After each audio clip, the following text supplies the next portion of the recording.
Hello and welcome back to the sixth talk in the Rhetoric of Story. Today we're going to be considering the idea of structure, the sixth part of the Rhetoric of Story that we have been exploring so far in this course.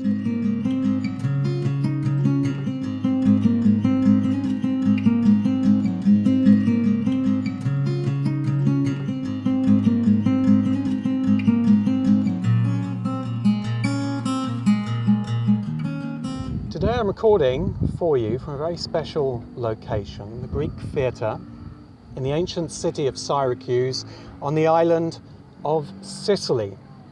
For centuries, in this location, the important and famous plays of classical Greek society were acted out in this very amphitheatre behind me.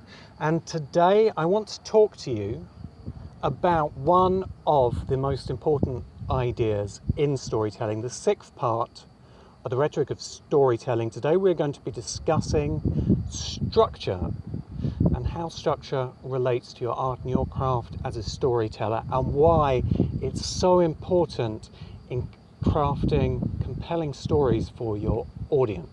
So far in the Rhetoric of Story, we have been exploring the 7 key techniques that we as storytellers employ to create a powerful, compelling, real world for our audiences. The first of these is change, the archetypal change that we as humans all go through and that powers so many of our great stories. The second is the self, the hero, the central character, the protagonist at the center of every story. The third is the other human beings, the other characters that surround the central character. And the fourth, that arises from the conflicts between the self and the other, is conflict, of course. Taken together, these 4 provide the engine of the story, the psychological truth and reality that powers our narrative and our storytelling along. The fifth, which we explored in our last talk in Rhetoric of Story, are the building blocks of story itself, events. And it's by thinking about events, the ways that events can happen at all lengths and all scales, the ways that, like a fractal, events fit within events in our storytelling. It's by thinking about the 5th element of the Rhetoric of Story that we arrive at the 6th element, which is structure.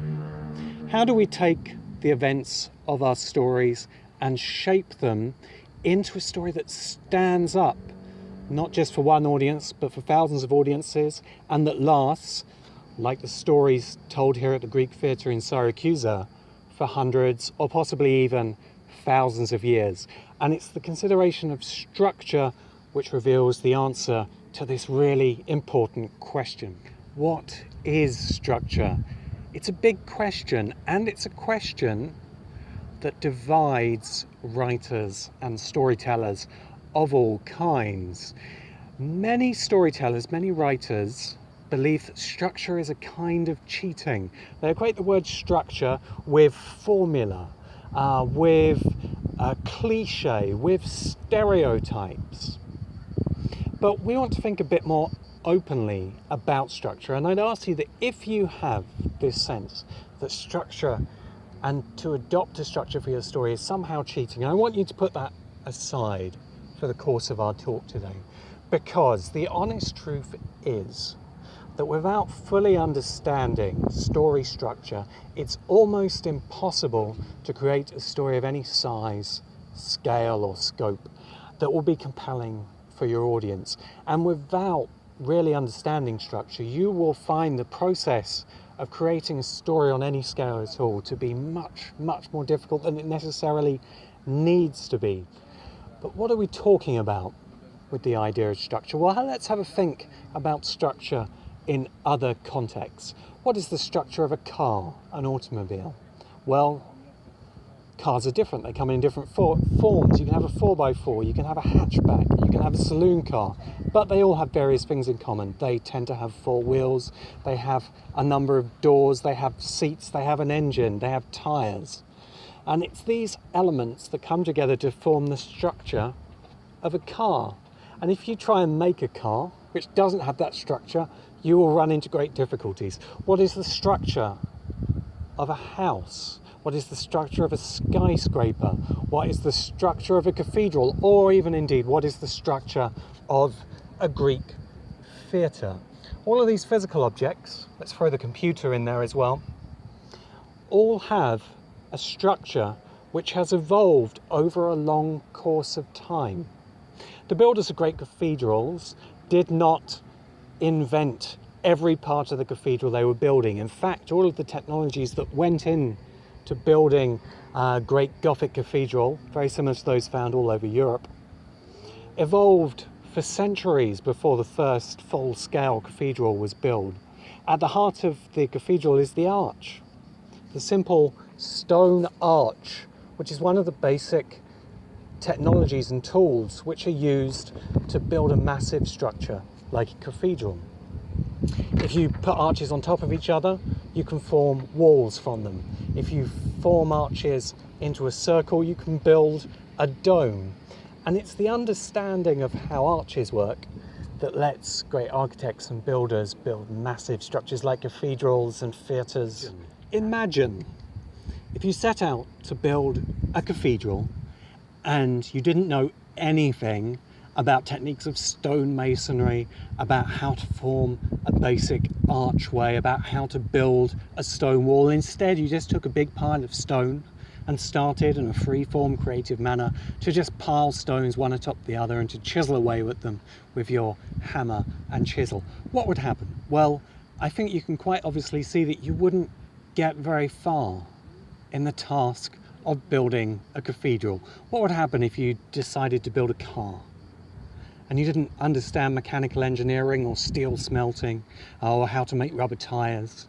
You just decided to take a big bunch of metal and to start hammering into it and to form it into various different shapes. Maybe over many years you might, by trial and error, arrive at something a bit like a car, or maybe just a go-kart. That might be the most you could achieve. And stories are really no different. If you just set out to tell a story and you have no idea about the hugely interesting and beautiful and complex structures that stories take, you'll find the task incredibly difficult and frustrating. You might write an opening scene and then get stuck. You won't know what happens next. Because structure is not just painting by numbers. It's not just following rules blindly. Structure is much more creative than that. If you understand the basic structures of storytelling, you're able to improvise around them. You're able, in fact, to be much more creative with structure than without it. And to get into this idea, we're going to explore today one of the most important and widely used structures in storytelling. Today we're going to be thinking about one of the most successful, one of the most famous stories of recent decades, certainly of the last century as well, and arguably of all time. What is that story? Well, it's the story of a young person, a young man or a young woman, and they're of low birth. Perhaps they're an orphan. They're often adopted into a family. They don't feel a great sense of belonging to the small world that they're in. But miraculously, they receive a call to adventure, and they meet very often an old man with a white beard who is wise and who advises them on their story. And they're drawn into a strange, or sometimes dangerous, world where they make new friends, and they're caught up in a great adventure and a battle and a fight against a dark lord and the forces of evil that dark lord represents. And in a final showdown, they have to defeat the forces of evil and the dark lord, and in doing so they become a great hero and find a sense of belonging in their community. What is this story? Well, this is the story of Harry Potter, all 7 books and the movies. This is the story of The Matrix with Keanu Reeves. This is the story of many great films, very popular television shows, novels, video games have adopted this story as well. This is the story of the tremendously successful Star Wars saga. And whilst all of these stories have their differences. They're all variations on the same structure, and it's that structure that we're going to be exploring more fully today in the talk ahead.